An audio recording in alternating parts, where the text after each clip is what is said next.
As with all languages, you always want to pay attention to the different parts of speech. So we're going to dive into conjunctions. Specifically today, looking at coordinating conjunctions in German. So, as a conjunction, as a part of speech, we want to make sure that we remember what that does. So it can combine, in a sense, conjunction, think like join, words, phrases, or clauses. Remembering that phrases are incomplete thoughts. You might think of like a prepositional phrase.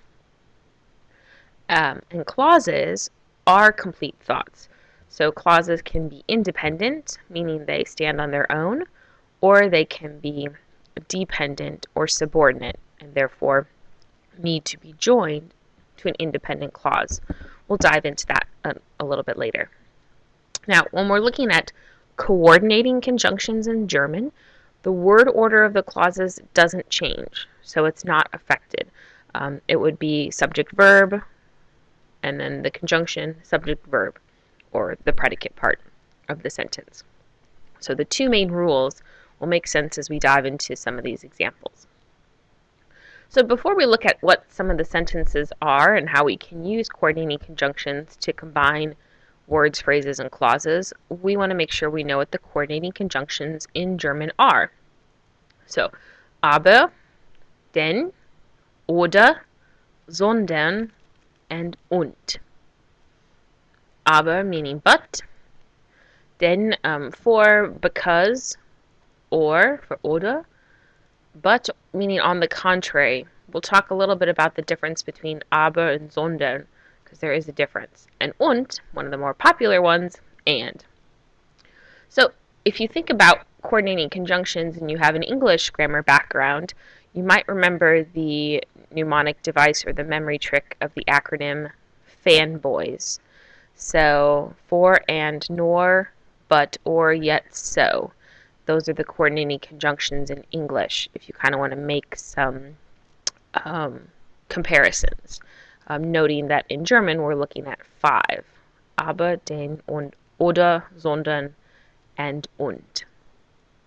So how do we use these? Earlier I talked about knowing independent and dependent or subordinating clauses. So let's take a look at some of these clauses, right? I would like to stay longer. I would like to stay longer is an independent thought. It's a complete sentence. In German, ich möchte länger bleiben. So that is an independent clause. Then we have a statement, I don't have any time. Once again, this is a independent clause. It can be by itself. It's independent. So, ich habe keine Zeit. These are two independent clauses that we can join. So if we want to put them together, I would like to stay longer, but I don't have any time. If you recall, earlier I said that the word order does not change. So simply put, you would take the first clause, ich möchte länger bleiben, add the conjunction, ich habe keine Zeit. And in German, ich möchte länger bleiben, aber ich habe keine Zeit. The word order doesn't change. Subject, verb, subject, verb. Of course, this having a modal, we put in the infinitive of the main verb at the end. So, fairly simple. Coordinating conjunctions are pretty easy to use because our word order's not changing. Now, there's not a lot of coordinating conjunctions, but if you recall that list, two of them are pretty similar, aber and sondern, so both of them meaning but. The difference is that sondern is but with regards to on the contrary. So I'll explain what that means. Aber is but, B-U-T, and not the other one. Sondern, because it means on the contrary, that means you're going against something that's negative. So if I wanted to say, I don't like pizza, on the contrary, I like pasta. The fact that the first clause, I don't like pizza has a negative, like not, right? I do not like pizza.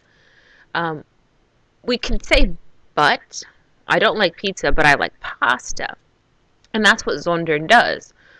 Sondern acts as the but it has to negate. So it's negating the negation, if that makes any sense. And I'll show you an example. My memory trick for this is the fact that sondern has these negation, like the letter N, which reminds me of the negations in German, like nein and nicht. So if that helps you, you need to use sondern after a negative clause. So kind of to help you think of it like as but rather. So not A, but rather B. So not pizza, but rather pasta. So but rather. So the negation here is not. There's our N. And so that's something to consider. So zum Beispiel, ich gehe nach Hause. So I'm going home, aber Daniel geht in die Stadt. So here there's no negation. It's a positive statement. I'm going home, but Daniel's going to the city or into the city.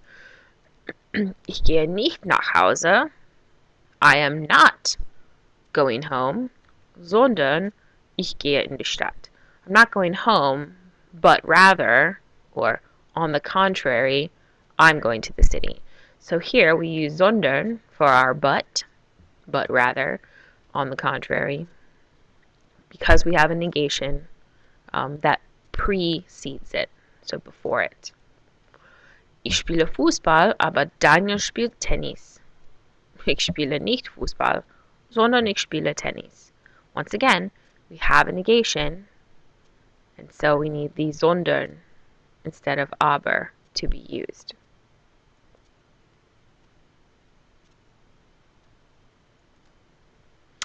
So, Übung macht den Meister. Take a minute to look at these three statements in English, and please write them in German.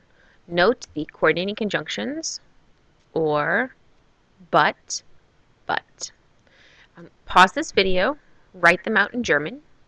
When you are ready to check your answers, get another color pen or pencil or marker, and make the corrections with the video. Be sure to show your corrections and your work. Pause now to complete your work. All right, we're going to take a look at the answers. I'm going home, or I'm going to Germany. Ich gehe nach Hause, oder ich gehe nach Deutschland. Oder. Positive statement. She would not like ice cream, but she would like a piece of cake. Notice I emphasize the word not, meaning the first part is a negation. Because it's a negation, did you use aber or sondern? Yay! If you use sondern, you're right. Sie möchte kein Eis, sondern sie möchte ein Stück Kuchen.